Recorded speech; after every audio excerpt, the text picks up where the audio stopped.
We're born in the moonlight. Ain't no fantasy. Can't breathe in the sunlight. Hello, Aromies. This is Aroma. Wait. Oh, hello, Aromas. This is Aromie. This is welcome. Oh my god, my intro. I cannot speak. Welcome back to Red Embrace Hollywood. We are here overhearing Marcus and Randall talking. And it seems like Randall is hands down not wanting to be on the Scary side. And he doesn't want to be in the Golgotha side. I mean, it's understandable. He wants to be his own side. Ooh, good luck, kitty. Good fortune cookie? Good fortune kitty. Sorry. Oh my god. Inching forward, I slowly peer around the edge of the shelf, just enough to see Randall and Marcus on the other side of the shop. I thought you said we were locked in. I don't understand. Are we locked in, or are we just on the side of the fucking store? If Randall noticed me at all, he didn't say anything. You know, a little while ago, I had the tiniest bit of goddamn hope. When I first saw Michiko, I thought that maybe, just maybe, someone like her could help bring us all together. Someone who showed that the houses really don't mean shit. But now I've got a feeling that she might turn out to be a lapdog for sure. Oh fuck, oh my god, I'm gonna beat your asshole. You or Andre. One of those fuckers probably got inside her head. They have not. No one has taken my thoughts yet, right? I'm very reserved. I'm not on anybody's side, even though it says I'm leaning towards more Ascari, but to be honest, not really. I just think everyone should get along. Not to mention the fact that Charisse's little bitch has cozied up to her, but I guess the weak will always need the strong. Okay, but who's weak and who's strong in this picture? Marcus didn't offer a reply. Seconds passed and almost half a minute before finally, Randall heaved another more weary sigh. Randall, you love me, bitch, alright? Your team is almost as much compared to Scary on my chart. All that shit about compromise and alliances with Charisse, I'm starting to think it was a waste of fucking time right from the beginning. I really tried, you know, to make LA a home for all of us. Listen, I should go. You should, yes. You said too much. My feelings are hurt. After Marcus's last words fading to silence, I saw Randall turn away to slowly drag himself back towards the exit, each step slow and heavy. But before the door opened, there was a short pause. Marcus, once it's all over, maybe we'll grab drinks somewhere. Somewhere outside of Hollywood. Did he not see me? I was like peeped out the whole time. The door clicked shut, leaving us in silence with our unfinished wall. Heath rose slowly to his feet. His shoulders were slumped back, hunched as if he were Atlas carrying the world. If that isn't a wall fit for a king. Stepping around the corner, Marcus paused in front of us. I knew! We're on the side of the corner, so he was just lying that he locked us up. Marcus paused in front of us, glancing towards the fresh paint. A little patchy here and there, perhaps, but I suppose it adds to the age charm and ambiance I work so hard to maintain. Marcus, quietly interrupting Marcus's casual remarks, Heath frowned at him, his voice shaking ever so slightly. Yes, Mr. Polaroid? I wonder why he calls him that. You set up Randall to come here after we did. You wanted him to say that in front of us. That was your plan from the start. His soft words sounded more hurt than accusing. That is rather presumptuous and self-important of you, don't you think? Marcus addressed him in a distinctly chillier tone than before. It was enough to make Heath wince a little, one hand reaching for his cigarette case, before freezing halfway and returning to his side instead. Randall needed to see me, and I needed to see a repainted wall. Whatever you decide to eavesdrop on is none of my concern, but since you are so enamored with matters of fate and destiny, why not blame those forces instead of my person?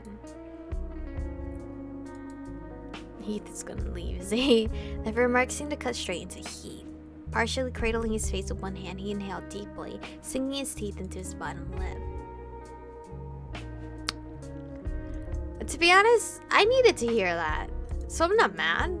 This is your way of showing us the truth. Don't treat Heath like that. He's trying to understand.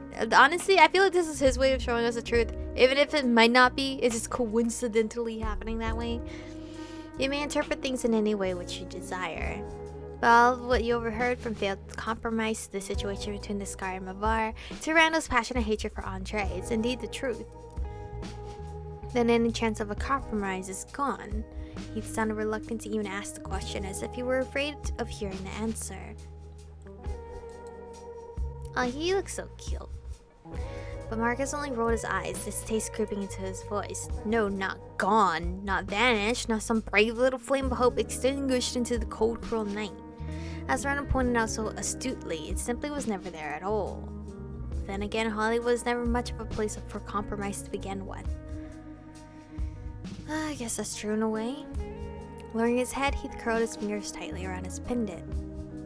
Tell the Red Queen she will have her report tomorrow. As for the two of you, I suggest you head outside and enjoy the last nights of the city in its current ephemeral state before the pendulum knocks us all down. Alright, I guess. Whenever I see the scene here, I just can't help but think of the agent that we found in the sewers. After Marcus escorted us out, Heath and I wordlessly walked down the alley. When I glanced over at him, half expecting his face to be contorted with emotion, I only saw an exhausted blank stare. Ooh, where's this? Miner? You miner, you. Oh, is it a store? Okay. When we returned to the main street, Heath came to an abrupt stop on the sidewalk and I stopped beside him. I'm calling you a taxi. I think I'll go back to my bar for a little while, but you should go back to the hotel. Can I come with you? Sending me home again, Mom. No, can I come with you, bro? I'm always so happy when you're around, but I don't think I'd be very good company right now. I'm sorry. Okay, I tried. His words faded into tired silence. I could sense that for once he didn't want to fill the time with chatter or playful comments.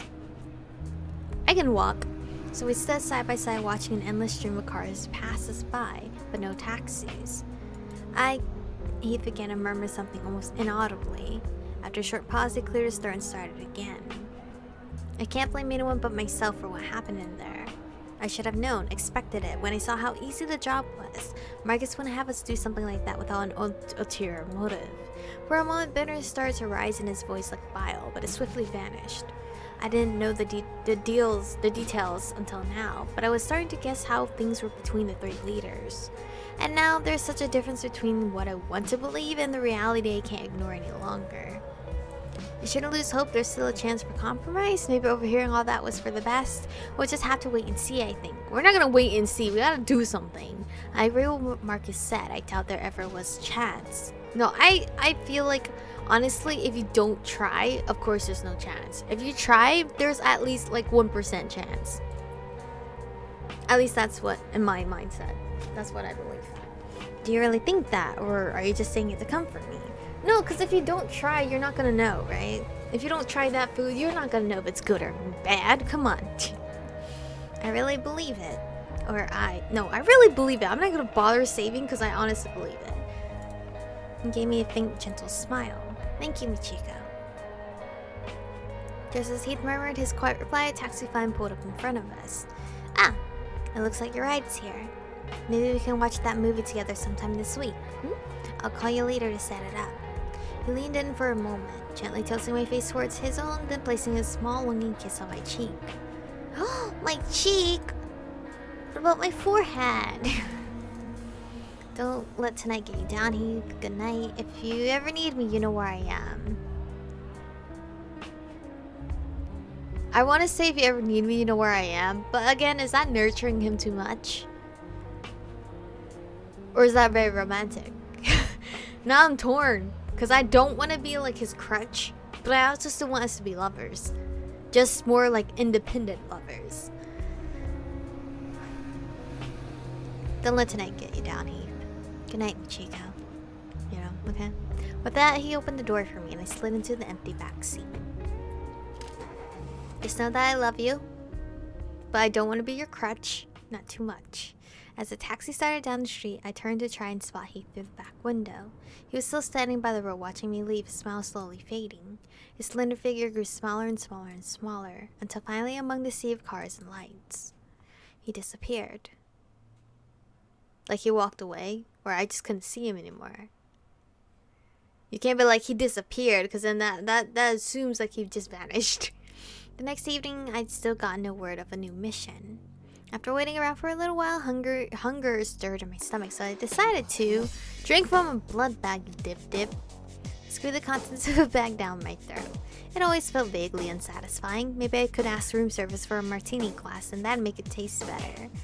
If you can, if you want, sure, go ahead, knock yourself out. It's not like the alcohol's gonna bother me anyway. Michiko, excuse me, a moment of your time, please. Who's this? Oh, hello, sir. Just as I was about to leave the hotel, Sharice's agent called out behind me. The evening had been uneventful so far, so I'd figure I was in the clear, but apparently not. Miss Locke would like to speak to you. Alright, where is she? If I had a dime for every time I heard that. No! No, where is she? Please head over to the meeting room. She's waiting for you there. Alright, what do you want to talk about? Offering me a slightly urgent, uneasy nod, he turned to hurry off somewhere. Where you going, bitch? Aren't you gonna come with us? I could only imagine what had come up this time. My instincts told me it wasn't going to be good. Oh shit, okay. Is she gonna tell me I had to pick between all three of them? Because I ain't picking anybody. Hi. I haven't seen your gloved hand in forever. Michiko? Charisse? How gracious of you to make an appearance. You asked for me, so I came. What? When I entered the meeting room, Charisse rose from her seat, approaching me with slow, deliberate strides. Oh. Are you gonna be mad that I lied to you in the very beginning of the game where I said I didn't see everything in the sewer? What if that came back to bite me? The troubled look in her eyes instantly confirmed my suspicions. What? I didn't do anything. Technically. Well, I won't mince words. You never do. As you might have already guessed, I am in need of your services. I know. Last night there was another murder. Oh, fuck. Charisse paused for a long few moments, briefly biting her lip. The body was mutilated, her ears and eyes cut out, wires stuffed into the sockets. This makes the third victim a hidden killer, and only the third victim whose body we've found. That means there could be more that we just didn't find. There may very well be others who have yet to be uncovered, yet we can't afford to ignore the situation. What house were they in? Were they in Golgotha? Because then that's one of each house. I agree, they may target you or me next. What if it's just a Golgotha agent or a vigilant Mavar? What if it's just a human, bro? So what am I gonna do? Dig graves, recite memorial poetry? Honestly, we could be next. Most of these choices are garbage. I don't want to blame it on a Golgotha or a Mavar, because it can highly likely be a human as well. You're very much correct. It is a great hazard to all of us and needs to be dealt with swiftly. She shook her head intently, letting out a strange sigh. We believe the killer regularly returns to the sewers, where the previous bodies have been found, because the stench makes even distinct scents very difficult to track. However, right before I asked you here, I received word that my agent lost contact with her partner by the Sunset Strip. She tracked a scent to the sewers, but called for help rather than risk entering by herself. Smart idea. She must have learned from their horror cliches. What? But what if he's already dead? No, she's very smart. Indeed, as cold as it sounds, charging unprepared after a murderer to rescue someone is the recipe for death. Now, if we were to send a large group, I have no doubt that our killer would easily realize they have been discovered. This person must be extraordinarily sensitive to the presence of others, as if somehow avoided detection so far. Okay, so it might be a vampire. Therefore, I intend to send only 2 agents. Kedrick, one of my more combat-skilled assistants, and you. Oh, is Kedrick cute? Wow, I didn't see that one coming. Oh, wait, yeah, wow, wait. I'm too busy worried about, ooh, Kedrick, I hope he's cute, hope she's cute, and then she's over here complimenting me. Fine, I'll take care of it. Hang on a second. Why me? But I can't really fight. Honestly, I did not see that coming. Really? Wait, can I? Oh, damn it. I wanted to see her, lifting her top lip a little. She looks so agitated. I would have thought you had at least mild pattern recognition skills, but then again, perhaps I was setting my expectations too high. No, I just didn't expect you to compliment me with such grace. Her brow furrowed into a deep, unhappy line. There are weapons I've left for you at the front desk, just in case they're necessary. I feel like I'm just triggering everyone now. Good luck, Michiko. Make sure you return intact. If I don't, tell Heath I love him. Her partner remarks sounded more like a command than a wish for my safety. I'll be back with the killer, or what's left of them. Everything will go fine, probably. Yeah, no promises. Everything will go fine, probably? I don't like any of these choices, to be honest. Why can't I just say everything will go fine? Period. Let's pick that one, I guess. Oh, I gotta end the episode. When I returned to the lobby's desk, the clerk discreetly handed me a black box. I wonder what's inside. We're gonna see in the next episode. Unless you guys already played this, then you already know what's in the black box. But anyway, thank you guys for watching today's episode. Stay beautiful, and I'll see you guys in the next one.